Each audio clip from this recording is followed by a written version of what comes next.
So, let me know how many times this happened to you. You're given a list of vocabulary in English to learn and to memorize, but you still end up not remembering anything from that list. Exactly.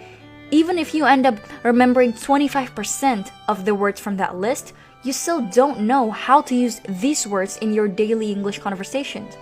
This is why learning vocabulary just from a list is not a very effective way to learn and to truly understand the word, and yet still a lot of people do it. So why shouldn't you learn from a vocabulary? Words never exist on their own. They always exist in a sentence, and that sentence gives context on how that word is used.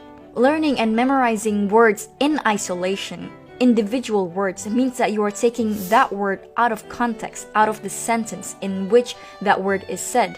What does it mean to learn vocabulary out of context? When you take words out of context, that means that the situation in which that word is said is not known. So when you don't really know how a word is used or when a word is used, that means that you don't actually have understanding on how that word is really used. When you don't truly understand it, you forget about it very fast, and you have a very shallow understanding of that word. This also becomes increasingly problematic if you're an intermediate learner and you still memorize words by putting the Indonesian translation to it. So as a beginner, this method could actually work better, but as an intermediate, this is a big no-no. Take a look at this example. The word look and the word see means the same in Indonesian, lihat. So they're the same, but what's the difference? When you simply write this in a list, look, lihat, see, lihat, you don't really know the situation in which these words are used. You don't know the context. So for those of you who want to know the answer, the difference between look and see, the difference is actually very subtle. To see means that you are seeing something naturally. Like you don't really pay attention to what you see.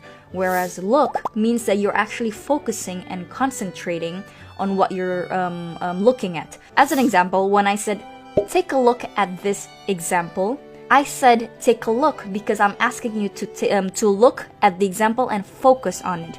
I didn't say take a see, right? Because take a see does not exist. It sounds very weird and it's just not natural. So this is why I say take a look. But if you simply learn vocabulary just from a list and not knowing these contexts, you're not going to know the difference.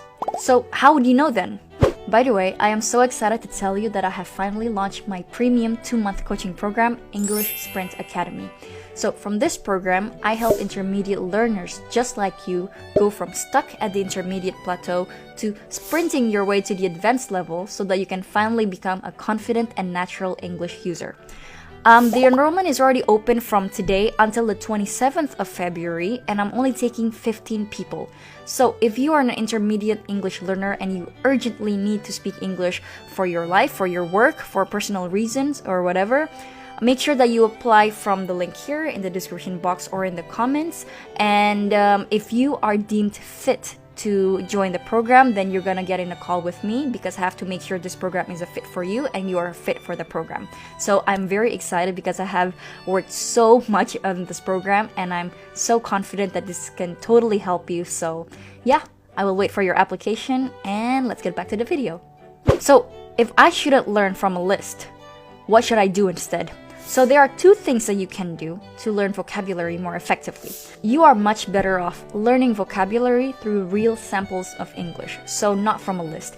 By real samples of English, I mean real materials, real content in English. So this could be from a book, from a TV show, from movies, or even from songs. So again, this all comes down to exposing yourself to as much English content as possible. Let me clarify, learning from a list is okay as long as you make that list. If you're learning vocabulary from someone else's list or from a list that you got from the internet, that is ineffective. And the second thing that you can do is that when you found interesting, relevant words that you would like to learn, when you put it in the notebook, make sure that you actually write in phrases and in full sentences instead of just individual words.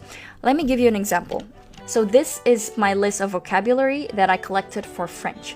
If you can see it, so when I collect words in French, I make sure that I wrote it in either full sentences or in phrases.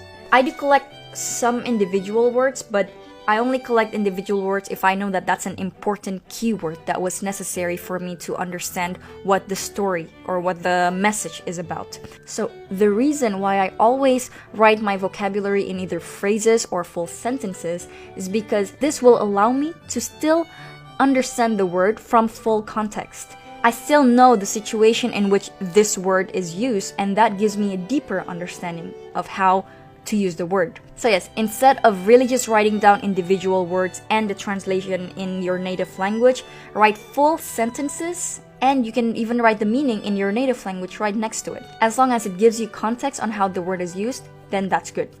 And lastly, one important thing that you should do after you write down your words or phrases is to review them often. Because if you write so many words and phrases down in your list, but you never review them again, most likely, almost at 100%, you're going to forget them. So the time you spent learning in the first place is wasted. So why did you even learn them in the first place if you're not going to retain and review them again? So make sure you review them as often as possible. So now you know a better way to learn vocabulary instead of actually learning and memorizing them from a list. As usual, I hope that you learned something new from this video and you can implement it in your English learning journey. And I will see you next time in another video, and have a good evening. Bye-bye.